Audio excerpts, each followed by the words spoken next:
जिवंतिका देवीची पौराणिक कथा। श्रावण महिन्यातील शुक्रवार हा देवीच्या उपासनेसाठी विशेष मानला जातो। या दिवशी अनेक घरांमध्ये जिवंतिका देवीचे पूजन केले जाते। जिवंतिका देवीला आपल्या मुलांचे रक्षण करणारी आणि त्यांना दीर्घायुष्य देणारी देवी मानले जाते। पौराणिक कथेनुसार एकदा एका गावात एक गरीब स्त्री आपल्या मुलासोबत राहत होती। ती अत्यंत श्रद्धाळू होती। आपल्या मुलावर तिचे खूप प्रेम होते। एके दिवशी तिला जिवंतिका देवीच्या व्रताची आणि पूजेची माहिती मिळाली।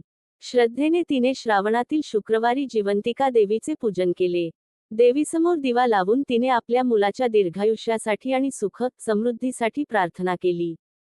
काही दिवसांनी तिच्या मुलावर मोठे संकट आले, मात्र त्या आईची देवीवरील श्रद्धा अढळ होती। ती सतत जिवंतिका देवीचे नामस्मरण करत राहिली।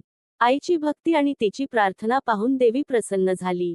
देवीने तिच्या मुलाचे संकट दूर केले आणि त्याला दीर्घायुष्याचे आशीर्वाद दिले।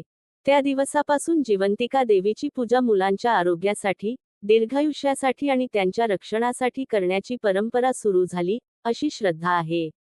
म्हणूनच श्रावण महिन्यातील शुक्रवारी माता आपल्या मुलांच्या सुख समृद्धीसाठी जिवंतिका देवीचे पूजन करतात।